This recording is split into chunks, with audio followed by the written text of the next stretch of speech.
오늘 이 시간에 주시는 살아계신 하나님의 말씀은 신약성경 요한복음 9장 1절에서 7절의 말씀입니다. 하나님 말씀 받을 때 다 함께 자리에 일으켜서 한 목소리로 합독하겠습니다. 신약 160면 요한복음 9장 1절에서 7절의 말씀입니다. 우리 한 목소리로 합독합니다. 예수께서 길을 가실 때 날 때부터 맹인된 사람을 보신지라. 제자들이 물어 이르되 라삐여, 이 사람이 맹인으로 난 것이 누구의 죄로 인함이니까? 자기니까 그의 부모니까? 예수께서 대답하시되 이 사람이나 그 부모의 죄로 인한 것이 아니라 그에게서 하나님이 하시는 일을 나타내고자 하십니다. 때가 아직 낮음에 나를 보내신 이의 일을 우리가 하여야 하리라. 밤이 오리니 그때는 아무도 일할 수 없느니라. 내가 세상에 있는 동안에는 세상의 빛이로라. 이 말씀을 하시고 땅에 침을 뱉어 진흙을 이겨 그의 눈에 바르시고 이르시되 실로암 못에 가서 씻으라 하시니 실로암 번역하면 보냄을 받았다는 뜻이라. 이에 가서 씻고 밝은 눈으로 왔더라. 아멘. 자리에 앉으시고 기도합니다. 하나님 감사합니다. 이 시간도 사랑하는 주의 자녀들을 주님의 전으로 부르시고 예배케 하심을 감사합니다. 특별히 오늘은 장애인 주일로 지킵니다. 주님의 눈으로 우리가 세상에 도움이 필요한 영혼들을 바라보게 하시고 주님의 마음으로 심장으로 그들과 더불어 또 그들을 섬기고 사랑하는 우리 모두가 되게 하여 주옵소서. 세상의 나라가 아닌 하나님의 나라를 우리의 삶 가운데서 구체적으로 이루어가는 저들이 되어지도록 인도해 주옵소서. 예수님의 이름으로 기도합니다. 아멘. 오늘은 우리 총회가 장애인 주일로 지키는 날입니다. 우리 총회가 장애인 주일을 정하고 예배한 지는 벌써 10년이 되었습니다. 그런데 왜 우리 교회는 장애인 주일을 이제야 지키는 것일까요? 그것은 제 나름대로의 많은 고민을 가지고 있었기 때문입니다. 특별히 우리가 장애인들에 대해서 하나님의 마음과 하나님의 눈으로 바라보고 사랑하고 섬기며 함께하지는 못했다 할지라도 그래도 우리가 이들을 어떻게 특별한 어떤 사람으로 구별하고 차등을 한다거나 하는 것은 특별한 어떤 구별에서부터 무리를 갖지 않는가라는 그런 저의 생각이 있었기 때문입니다. 그러면 오늘 왜 우리가 드디어 10년 만에 장애인 주일을 지키는가? 오늘 이제 말씀을 잘 들어보면 이해가 될 것입니다. 어느 사회든지 어느 나라이든지 모든 나라를 막론하고 장애인들은 10% 정도 된다고 합니다. 장애인들 가운데서 선천적 장애를 가지고 태어난 사람은 10% 이내입니다. 그리고 약 10%는 내가 선천적인지 후천적인지 어떻게 장애를 갖게 되었는지도 잘 모르는 사람들입니다. 그러면 나머지 80%는 어떤 사람들일까요? 후천적인 장애를 얻은 사람들입니다. 사고이든지 아니면 어떤 질병이든지 어떤 바이러스든지 이런 문제들을 통해서 장애를 얻은 사람들이죠. 자, 그렇다면 장애란 어떤 것일까요? 얼마 전에 아주 건장한 남자가 샤워를 하다가 코를 풀었어요. 코를 푸실 때 주의하세요. 이 사람이 샤워를 하다 코를 풀었는데 코를 풀다가 잘못해서 넘어졌습니다. 근데 이분이 넘어지는 곳이 하필 의자 있는 곳으로 넘어져서 목뼈를 다쳤어요. 그래서 이분이 하반신 마비가 되어버렸습니다. 여러분, 이토록 장애는 매우 우리의 곁에 언제든지 누구에게나 발생할 수 있는 문제예요. 그러나 제가 오늘 장애인 주일 특별히 성별해서 드리려고 하는 이유가 있습니다. 자, 이제 잘 들어보세요. 과연 이 사람들이 누구일까요? 선천적으로나 후천적으로 신체적인 원인 혹은 정신적인 원인으로 자기 자신의 힘으로 홀로 서서 삶을 영위할 수 없는 사람들. 자, 제가 방금 읽었던 그 문장을 여러분 잘 기억해 보시기 바랍니다. 그 원인이 선천적이었든 그 원인이 후천적이었든지 간에 신체적으로 자신의 힘으로 홀로 살아갈 수 없는 사람들, 그들이 장애인이라는 것입니다. 또 한 가지요. 선천적이든 후천적이든 정신적인 원인으로 자기 홀로 삶을 살아갈 수 없는 사람들, 그들이 장애인이라는 것입니다. 자, 그렇다고 한다면 지금 제가 읽어드린 이 선언은 유엔 장애인 선언문의 장애인에 관한 이야기예요. 자, 그렇다면 장애인에 관한 우리의 생각이 달라져야 되겠죠. 장애인은 어떤 사람이라고요? 신체적이든지 아니면 정신적이든지 자신 스스로 홀로 살아갈 수 없는 사람들이 장애인이란 말이죠. 자, 그렇다고 한다면 누가 장애인일까요? 먼저 저는 노인들을 들고 싶어요. 유엔에서 65세 이상을 노인으로 치고 있습니다. 그리고 이 노인의 기준이 2000년에 우리나라는 7%를 넘어섰습니다. 7%를 넘어서면 그 사회를 고령화 사회라고 합니다. 2017년에 우리나라는 이 노인 인구가 전체 인구의 14%를 지났습니다. 이 사회를 고령 사회라고 합니다. 100명 중에 14명이 이제 노인들이라는 얘기입니다. 2026년이 되면 우리나라의 20.8%는 노인이 됩니다. 어마어마한 노인 인구가 우리나라의 인구를 차지하게 되는 것이지요. 자, 그런데 왜 갑자기 장애인 주일에 노인 이야기를 하냐고요? 2019년 통계에 의하면 우리나라의 노인분들 중에 노인 장기 요양보험 혜택을 받는 숫자가 77만 명에 달했습니다. 77만 명. 이 77만 명의 인구가 무엇을 의미하는 것입니까? 노인 장기 요양이라고 하는 것은 이제 노인이 돼서 자기 힘으로 신체적이든 치매가 와서 정신적으로든지 자기 힘으로 홀로 살아갈 수 없는 사람들을 말하는 것입니다. 이 사람들이 노인 장기 요양을 받고 있는 거예요. 재가 요양, 또 주간보호센터, 그리고 노인 장기 요양을 통해서 이제 다른 사람의 도움을 받아서 살아가고 있는 것이지요. 자, 그렇다고 한다면 그들도 유엔 장애인 선언문에 의하면 그들도 장애인이 될 것입니다. 그 범주에 들어가게 될 것입니다. 자, 그렇다면 더 많은 사람들이 이제 장애인이 되겠죠. 더 많은 사람들이 예비 장애인으로 지금 우리가 그렇게 살아가고 있습니다. 저는 또 한 가지를 여러분에게 들려주고 싶어요. 은둔형 외톨이입니다. 은둔형 외톨이가 어떤 사람들이냐? 이 사람들은 사회와 단절을 하고 살아가는 사람들입니다. 이 사람들은 집에서 나오지 않습니다. 여러분이 자녀들 위해서 정말 기도해야 될 것은 이 은둔형 외톨이처럼 무서운 것이 없습니다. 이 아이들은 부모와도 소통하지 않습니다. 이 아이들은 세상과 만나지 않습니다. 부모의 도움과 손길에 의해서 살아가는 아이들이 이 은둔형 외톨이에요. 2021년 기준 우리나라의 은둔형 외톨이가 어느 정도 됐느냐? 19세부터 39세까지의 구간을 조사해 보니까 무려 33만 8천 명이 은둔형 외톨이였습니다.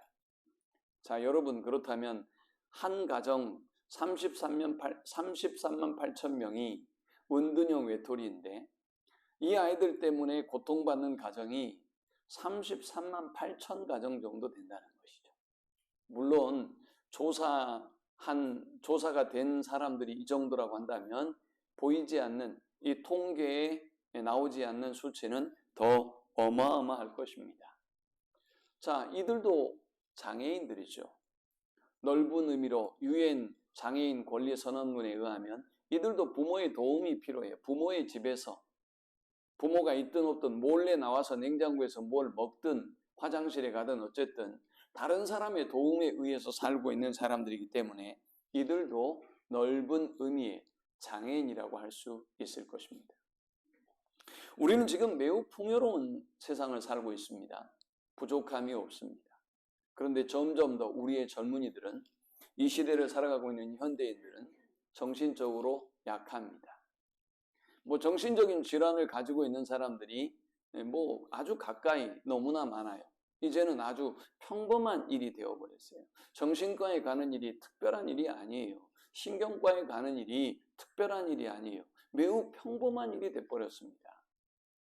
그렇게 우리 주변에 있는 많은 사람들이 다른 사람의 도움에 의해서 서서 살아가고 있습니다. 오늘 본문 1절에 예수님이 길을 가다가 날 때부터 맹인된 사람을 보았습니다. 이렇게 보았다라고 하는 것은 그냥 스쳐 지나가듯 보는 것을 의미하지 않죠. 예수님께서 특별히 이 사람을 주목하시고 이 사람을 바라보시고 이 사람에게 관심을 표명했던 것 같습니다. 이때 제자들이 예수님께 이렇게 물었습니다. 제자들이 물어 이르되 라삐여, 이 사람이 맹인으로 난 것이 누구의 죄로 인함이니까? 자기니까 그의 부모니까? 라고 물었습니다. 예수님은 이 질문에 뭐라고 대답하셨을까요? 예수께서 대답하시되 이 사람이나 그 부모의 죄로 인한 것이 아니라 그에게서 하나님이 하시는 일을 나타내고자 하심이라 했습니다. 제자들은 과거에 대해서 묻고 있습니다. 제자들은 원인에 대해서 묻고 있습니다. 이것이 사람들의 특징이에요. 다른 사람들의 문제의 원인에 대해서, 다른 사람들의 상황에 대해서 정죄하고 판단하고 수군수군 되는 걸 좋아하죠. 그러나 예수님의 관점은 거기에 있지 않았습니다. 예수님은 뭐라고 대답하셨어요? 3절에 예수께서 대답하시되 이 사람이나 그 부모의 죄로 인한 것이 아니라 그에게서 하나님이 하시는 일을 나타내고자 하심이라. 예수님의 말씀 속에 맹인에 관해서 2번 언급하셨어요. 그런데 예수님은 맹인이라는 단어를 사용하지 않고 있습니다. 예수님은 이 사람이라고 말씀하셨고 그에게서라고 말씀하셨어요. 예수님은 이 사람을 뭔가 다른 사람들과 구별짓지 않으셨던 것입니다. 사람이 죽어갈 때 그 사람을 인공호흡을 해서 살려냈거나 물에 빠져서 죽어가는 사람을 물속에 뛰어들어서 살려냈거나 그 사람들에게 어떻게 이런 일을 하게 됐습니까? 더러 인터뷰하는 광경을 보게 되죠. 뭐라고 인터뷰하던가요? 그 사람이 물에 빠진 원인을 안다고 하던가요? 그 사람이 뭘 잘못해서 그렇게 호흡이 잘못돼서 죽어가고 있는 걸 제가 다 파악해보고 언제 몇 시에 무엇을 먹고 이런 일이 벌어졌는지를 보고 제가 인공호흡을 해서 이들을 살렸습니다라고 말하던가요? 물에 빠졌는데 이 사람들이 누구가 왔고 어떻게 하다 물에 빠졌고 이런 상황이 됐는지 분석하고 물어보고 이해하고 난 다음에 물속에 들어가서 그 사람을 살렸다고 얘기하던가요? 아니에요. 사람이 죽어가서 당연히 내가 내 위험이나 이런 거 생각할 겨를 없이 사람을 살려야 되겠다는 생각으로 뛰어들었다고 말을 하죠. 주님의 관점은 이 사람의 아픔에 있어요. 주님의 관점은 이 사람의 현재에 있어요. 주님의 관점은 이 사람의 미래에 있는 것입니다. 그런데 도와주지도 않는 사람들은 이 사람의 과거에 대한 이야기를 합니다. 저 사람이 맹인된 것은 저 사람이 죄 때문에 그럴 거야. 저 부모들이 아주 고약한 사람들인데, 신부가 고약한 사람들인데 그 사람들 때문에 자식들이 이렇게 됐을 거야 라고 이야기합니다. 사랑하는 여러분, 우리가 우리의 손길이 필요한 장애인뿐만이 아니라 주님이 그토록 사랑하셨던 고아와 객과 과부와 이방인들을 돕기 위해서 우리에게 가장 필요한 것은 뭘까요? 인식의 전환입니다. 우리가 가지고 있는 편견을 깨야만 우리는 다른 사람을 도울 수가 있는 것입니다. 저희는 농사를 많이 지었습니다. 계절마다 밭에서 논에서 많은 작물이 나왔어요. 늘 작물을 거둘 때 우리 아버님은 매우 꼼꼼하셔서 나머지 이삭들, 고구마, 잔 고구마들 다 거의 줍습니다. 그러나 꼭 남겨놓는 부분이 있어요. 그럼 제가 묻죠. 줍지 않으려면 다 줍지 않든지. 뭐 이삭을 다 주어드리지 않으려면 다 하지 말든지 왜 성가시게 하다가 일정한 부분은 남겨놓을까 했더니 이건 필요한 사람들 가져가라고 남겨놓는다라고 하시더라고요. 여러분, 이것이 우리나라만 가지고 있는 풍습이 아니에요. 세계적으로 이런 풍습을 가지고 있죠. 레위기 19장에 보면 하나님이 연약한 자들에 대한 어떤 마음을 가지고 있는지 우리에게 이렇게 말씀합니다. 너희 땅에 곡물을 벨 때 너는 반 모퉁이까지 다 거두지 말고 너의 떨어진 이삭도 줍지 말며 너의 포도원의 열매를 다 따지 말며 너의 포도원에 떨어진 열매도 줍지 말고 가난한 사람과 타국인을 위하여 버려두라. 나는 너희 하나님 여호와니라. 레위기 19장 14절에는 너는 귀먹은 자를 저주하지 말며 소경 앞에 장애물을 놓지 말고 내 하나님을 경외하라. 나는 여호와니라 라고 말씀하셨습니다. 주님은 장애인을 대하는 우리의 자세, 우리의 태도를 보고 이것이 하나님을 경외하는 것과 연결짓고 있어요. 하나님을 경외하는 사람들은 맹인 앞에 장애물을 두어서는 안 된다는 것입니다. 귀먹은 자를 저주해서는 안 된다는 것입니다. 우리 어렸을 때 이런 나쁜 짓을 얼마나 많이 했어요. 지금 이런 일들이 벌어지면 난리 날 것입니다. 그만큼 우리 사회가 성숙하고 변화됐다는 이야기죠. 오늘 저와 여러분 주변에 있는 우리의 사랑과 섬김이 필요한 분들, 특별히 우리가 생각하는 그런 장애인뿐만이 아니라 고아와 과부와 객과 이방인과 노인과 나그네 된 그들을 바라보는 우리의 편견을 깨고 하나님의 눈으로 사람들을 바라보고 하나님의 마음으로 그 사람들을 대할 수 있는 우리 모두가 되시기를 축원합니다. 두 번째, 우리가 이 본문을 통해 얻을 수 있는 영적 교훈은 하나님의 일을 나타내기 위함임을 기억하라 라는 것입니다. 무엇이 말입니까? 주님이 3절에 이렇게 말씀하셨어요. 예수께서 대답하시되 이 사람이나 그 부모의 죄로 인한 것이 아니라 그에게서 하나님이 하시는 일을 나타내고자 하십니다. 여러분에게 어떤 핸디캡이 있다고 생각해 보십시다. 여러분에게 어떤 연약함이 있어요. 여러분이 가지고 있는 어떤 약점이 있어요. 그러면 그것을 통해서 우리를 부끄럽게 하고 우리를 망하게 하려 함이 아니요, 하나님의 일을 나타내고자 하심이라는 것입니다. 하나님의 영광을 나타내고자 하심이다 라는 것입니다. 사도 바울은 고린도후서 12장에서 이렇게 고백합니다. 여러 계시를 받은 것이 지극히 크므로 너무 자만하지 않게 하시려고 내 육체의 가시 곧 사탄의 사자를 주셨으니 이는 나를 쳐서 너무 자만하지 않게 하려 하심이라. 이것이 내게서 떠나가게 하기 위하여 내가 3번 주께 간구하였더니 나에게 이르시기를 내 은혜가 내게 족하도다. 이는 내 능력이 약한 데서 온전하여 짐이라 하신지라. 그러므로 도리어 크게 기뻐함으로 나의 여러 약한 것들에 대하여 자랑하리니 이는 그리스도의 능력이 내게 머물게 하려 함이라. 그러므로 내가 그리스도를 위하여 약한 것들과 능욕과 궁핍과 박해와 권고를 기뻐하노니 이는 내가 약한 그때에 강함이라. 아멘.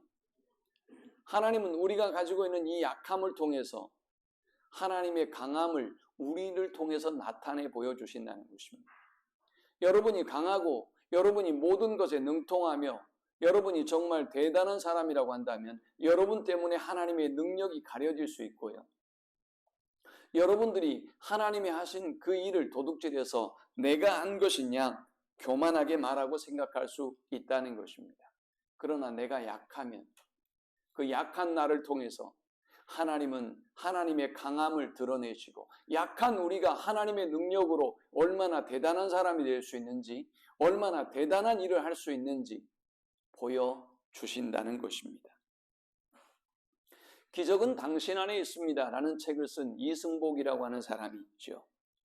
이 사람은 8살 때 미국으로 이민을 갑니다. 올림픽 체조 선수의 꿈을 꾸고 열심히 운동을 했습니다.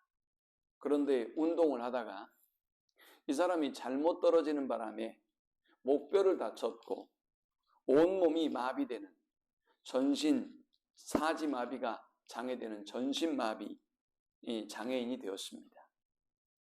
그러나 이 사람은 결코 포기하지 않습니다. 조금도 움직일 수 없었던 그의 몸을 움직이기 위해서 침대에서 굴러떨어지기도 하고 온몸을, 온 사지를 움직이면서 열심히 노력해서 그래도 이제 하반신 마비 정도가 되었습니다. 그는 포기하지 않았습니다. 하나님이 나에게 이런 장애를 주신 것은 하나님의 실수가 아니다. 하나님의 계획이 있고 하나님의 뜻이 있다라고 그는 믿고 공부하기 시작합니다. 그는 다트머스 의대라고 하는 세계 최고의 의대에서 공부하게 됐고 그리고 그는 그 학교의 교수가 되었습니다. 그는 이렇게 고백합니다. 나는 꿈을 이루기 위해 사지마비 장애인이 되는 엄청난 대가를 치렀지만 오히려 그렇게 된 나의 운명에 감사한다.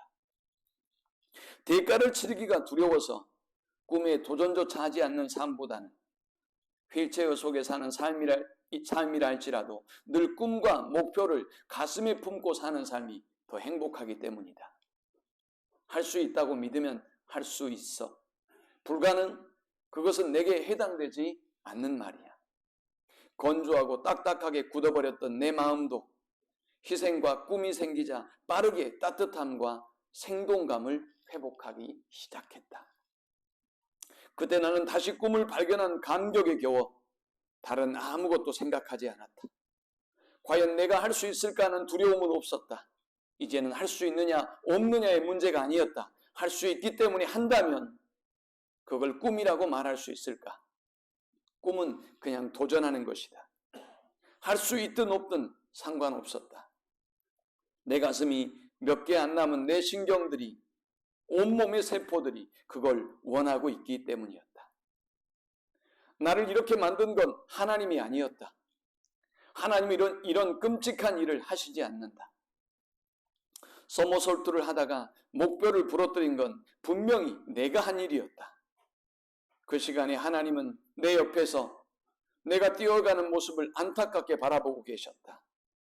하나님은 마음만 먹으면 내 몸을 좀 더 높이 띄울 수도 있었고 가까스로 손으로 땅을 짚게 만들어서 큰 사고를 피할 수 있게도 할 수 있었다.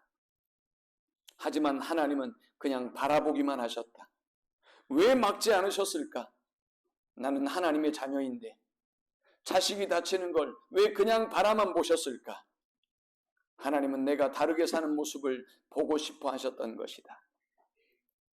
오로지 체조의 목숨을 걸고 금메달 하나만 바라보며 부모님 속을 썩이는 이승복이 아니라 낯선 곳에서 새롭게 일어서는 이승복, 혼자가 아니라 가족과 함께 사람들과 함께 서로 기대며 어려운 장애물을 씩씩하게 뛰어넘는 이승복. 그 모습이 보고 싶어서 나를 다치도록 그냥 내버려 둔 것이었다. 그리고 어쩌면 그 후에는 더 큰 계획을 준비해 두고 계신지도 몰랐다. 하나님은 나를 위해 계획을 갖고 계신다. 그냥 계획이 아닌 완벽한 계획이다. 나를 어디에 쓰시려는 걸까? 무엇이든 나는 그의 뜻을 따를 생각이었다. 현실에 충실하되 가슴에는 불가능한 꿈을 품어라. 나에게는 남이 없는 가장 큰 장점이 있었다. 그것은 바로 내가 사지마비 척수장애인이란 것이었다. 나의 모습은 더 이상 장애로 받아들여지지 않을 것이다. 환자들은 나를 의사로 보기 전에 내 불편한 신체를 먼저 볼 것이고 그런 장애에도 불구하고 당당하게 꿈을 이뤄낸 내 모습을 볼 것이다. 좌절은 결코 없다는 걸 나는 말이 아닌 내 존재 자체로서 알려줄 것이다. 나를 절망과 슬픔으로 몰아넣었던 장애가 지금은 많은 사람에게 희망을 주고 있다. 나의 장애는 더 이상 단점이 아니다. 나에게 장애는 축복이었다. 나는 다른 의사들보다 환자들의 마음을 더 빨리 열 수 있고 그들에게 더 가까이 다가갈 수 있었다. 나의 현재는 그들의 미래인 것이다. 나는 내 장애가 자랑스럽다. 나는 나의 장애를 환자들에게 용기를 주는 도구로 사용하는데 아무런 거리낌이 없다. 앞으로 나의 장애로 인하여 절망 속에서 희망을 갖게 될 수많은 환자들의 얼굴을 떠올리며 나는 환하게 미소 지었다. 나는 멀쩡한 팔을 놔두고 전동 휠체어에 편하게 앉아서 버튼을 조작하며 살 생각은 없다. 휠체어를 모는 것은 절대로 게을러지지 않겠다는 나와의 약속이다. 나는 거칠어진 내 손이 자랑스럽다. 그만큼 한순간도 삶을 헛되이 보낸 적이 없다는 내 성실함의 증거이기 때문이다. 모든 것은 스스로 어떤 삶을 선택하느냐에 달려있다. 우리는 선택을 통해 많은 것을 바꿀 수 있다. 선택이 상황까지 바꾸지는 않지만 선택을 통해 삶을 대하는 자세를 바꾸면 그것으로 모든 것이 바뀌는 것이다. 나는 하늘로 훨훨 날아오를 것이다. 여러분, 다른 관점으로 본다면 이렇게 저주받은 몸이 있겠습니까? 이렇게 저주와 고통을 당하는 인생이 어디 있겠습니까? 그러나 이승복은 하나님을 인격적으로 만나고 난 다음에 새로운 꿈을 꿨습니다. 그리고 하나님의 능력이 자신의 몸을 통해서 나타날 수 있다는 확신을 갖습니다. 그리고 날아올랐습니다. 우리가 가지고 있는 핸디캡, 어떤 약점과 어떤 문제들은 이렇게 우리의 연약함을 통해서 하나님의 강함을 나타낼 수 있는 도구가 되고 장점이 될 수 있다는 사실을 기억하십시오. 주님은 4절에 이렇게 말씀하셨습니다. 때가 아직 낮음에 나를 보내신 이의 일을 우리가 하여야 하리라. 밤이 오리니 그때는 아무도 일할 수 없느니라. 주님은 우리라고 말씀하셨습니다. 우리가 이 일을 해야 한다는 것입니다. 우리 주변에 있는 고통받는 사람들, 장애인들을 포함한 수많은 우리의 손길과 하나님의 손길과 사랑이 필요한 사람들을 바라보고 우리가 그들을 사랑으로 섬기고 대해야 한다는 것입니다. 그것은 주님의 일뿐만이 아니라 바로 우리의 일이라는 것입니다. 멜서스라고 하는 유명한 경제학자가 있었습니다. 여러분이 학교 다닐 때 한 번은 들으셨던 이름입니다. 이 멜서스는 인구가 기하급수적으로 증가하고 식량은 산술급술적으로 증가하는 것을 보면서 곧 인류가 공멸의 위기를 맞을 것이라고 생각합니다. 그래서 그는 이야기합니다. 인구는 기하급수적으로 증가하지만 식량은 산술급술적으로 증가한다. 그래서 그가 주창한 이론이 무엇일까요? 그는 이제 열등한 모든 유전자를 가진 사람들은 죽여야 된다고 이야기합니다. 그러면 누가 죽어야 될까요? 죄송합니다. 제 얘기가 아니니까 이해하고 들으십시오. 노인들을 죽이자는 것입니다. 장애인들을 죽이자는 것입니다. 이들은 더 이상 인류의 방해물이 되기 때문에 그들을 없애고 가야만 식량이 부족하는 상황에 우리가 도달하지 않아서 우리 인류가 살 수 있다는 것입니다. 여러분, 이 멜서스가 누군 줄 아십니까? 목사입니다. 목사가 어떻게 그런 말을 할 수 있냐고요? 여러분, 잘못된 신학이 이렇게 엄청난 결과를 가져올 수 있다는 것을, 잘못된 이데올로기와 사상이 이렇게 엄청난 결과를 가져올 수 있다는 것을 우리는 멜서스를 통해서 볼 수 있어요. 주님은 우리가 적자생존의 원리에서 살기를 원치 않습니다. 마치 동물의 세계에서 뛸 수 있는 동물만 살아나고 도망치지 못하는 동물은 먹어 잡히는 그런 적자생존의 원리 속에서 살기를 원치 않아요. 주님은 함께 살아야 한다는 것입니다. 함께 하나님의 사랑과 은혜를 나누며 살라고 말씀하셨고, 이 일은 주님의 일뿐만이 아니라 오늘 우리의 일이다 라고 말씀하셨습니다. 저는 그래서 오늘 이승복처럼 하나님을 만난 사람들이 장애와 핸디캡을 가지고도 하나님의 능력을 나타낼 수 있는 것, 그것이 하나님의 일이라고 생각하고요. 두 번째는 얼마든지 우리만 살기 위해서 이기심을 쫓아 우리의 야망과 욕심을 따라 살 수 있는데도 주님처럼 연약한 자, 고아와 과부와 그리고 이방인과 고통받는 사람들, 나그네를 돌아보며 그들과 함께 사는 삶을 추구하는 삶, 그것이 저는 하나님의 일을 나타내는 삶이라고 생각해요. 그래서 오늘 말씀의 제목이 하나님의 일을 나타내는 사람들. 여기에는 장애인도 포함되고요. 오늘 소위 비장애인도 포함되는 것입니다. 여러분의 삶을 통해서 하나님의 일을 나타내는 우리 모두가 될 수 있기를 축원합니다. 세 번째, 우리는 이 본문을 통해서 그들의 필요에 적합한 사랑을 함께 나눠야 한다는 교훈을 얻을 수 있습니다. 오늘 본문의 예수님은 이 소경을, 이 맹인을 치료하기 위해서 6절에 이 말씀을 하시고 땅에 침을 뱉어 진흙을 이겨 그의 눈에 바르시고 이르시되 실로암 못에 가서 씻으라 하시니 했습니다. 주님은 진흙에 침을 뱉으셨고 그리고 그 침을 진흙에 이겨서 이 맹인의 눈에 바르셨습니다.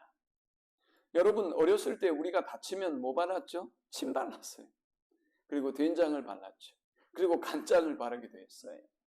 당시 로마와 유대인들도 자신들이 아픈 곳이 있으면 특별히 이 눈에는 침이 좋다고 생각했어요. 그래서 침을 발랐던 것입니다. 여러분, 맹인들은 자신의 삶 속에 자신의 주변에 어떤 일이 벌어지는지 잘 몰라요. 예수님은 사람들을 치료하실 때 여러 가지 방법으로 치료하셨어요. 선언하시기도 하시고 기도해 주기도 하셨고 그리고 오늘 본문처럼 진흙을 이겨서 눈에 바르시고 물에 가 씻으라고 말씀하셔서 치료하기도 하셨어요. 주님은 왜 이 방법을 택하셨던 것일까요?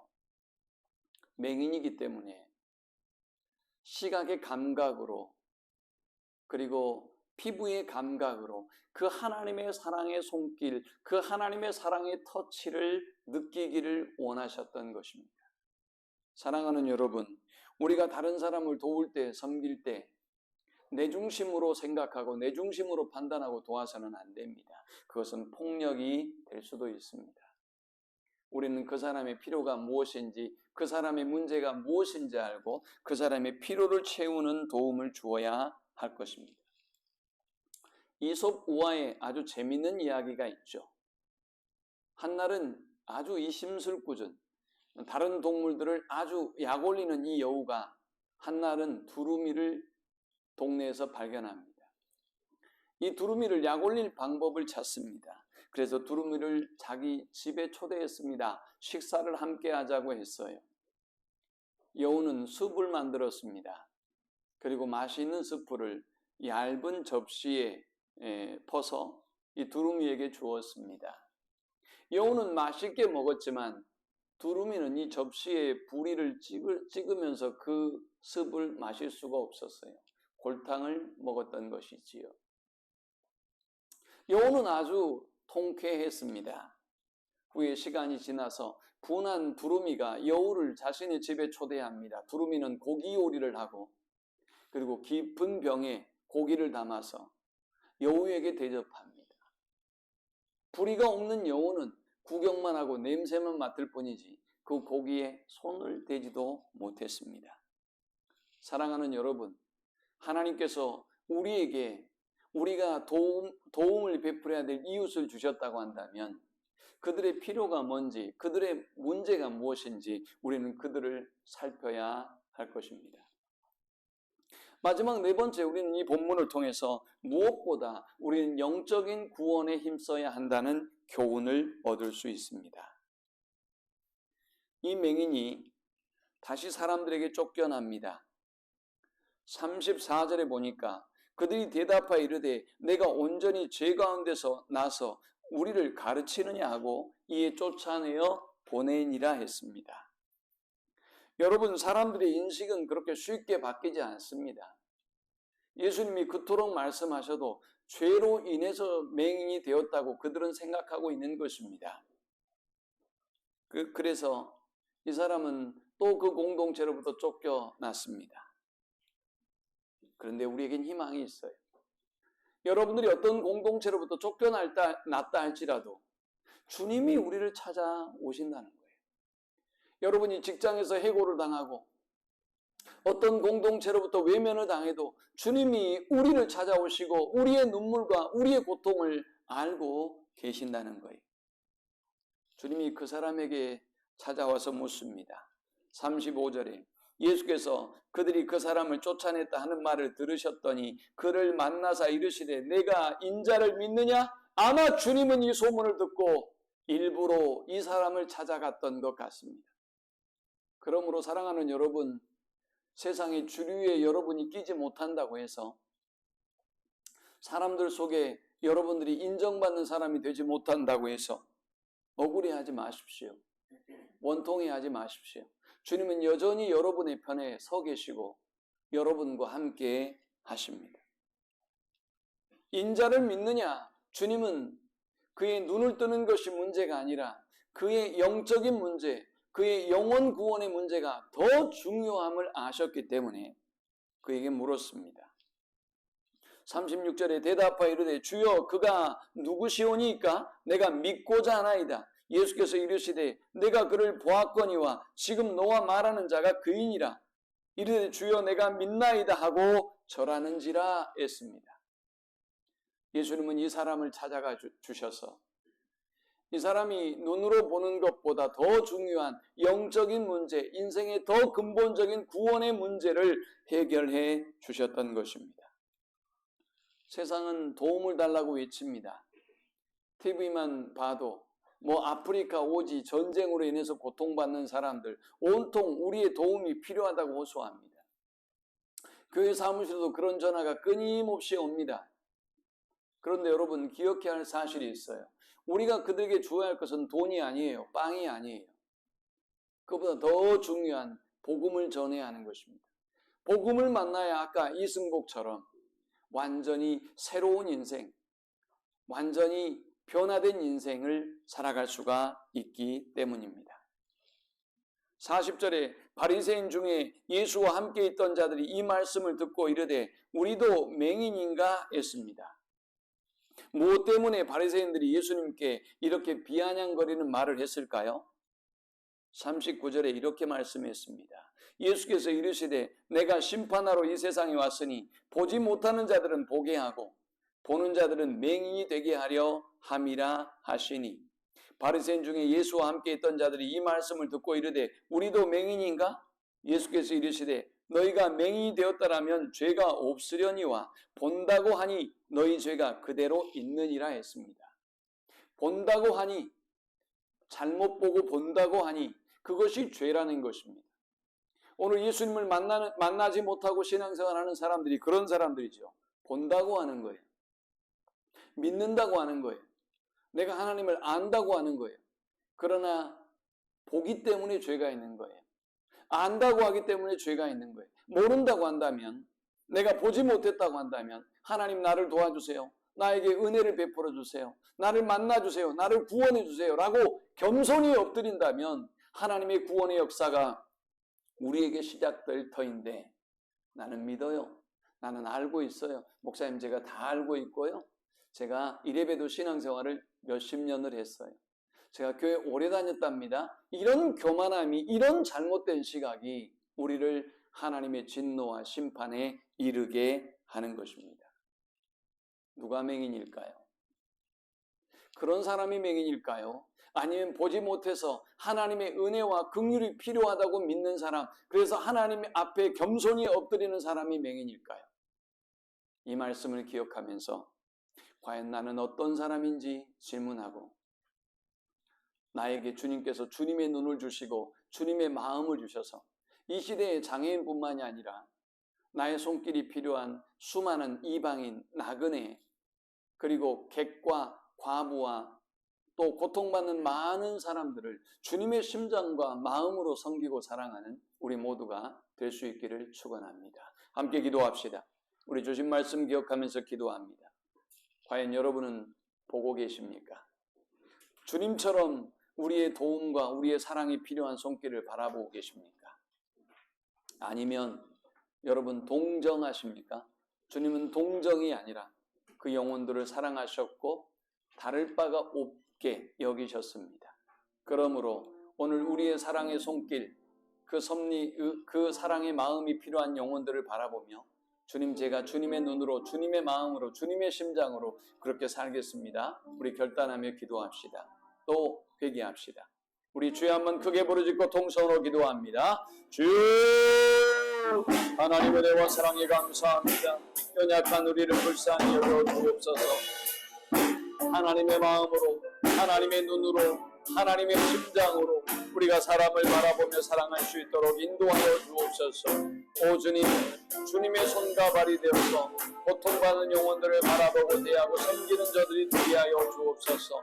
우리의 교만함과 감을 불쌍히 여겨주시고 이제 하나님 우리의 공동체가, 이 땅의 공동체가 하나님의 사랑으로 충만한 공동체가 될 수 있도록, 우리가 하나님 그러한 삶을 살아갈 수 있도록 주님 붙잡아 주시고 인도하여 주옵소서. 오 하나님 역사하여 주시옵소서. 강박하고 교만했던 우리를 불쌍히 여겨 주옵소서. 주님의 손과 발이 되게 하여 주옵소서. 하나님의 교회가 그런 교회가 되게 하여 주옵소서. 예수님의 이름으로 기도합니다. 아멘. 주 안에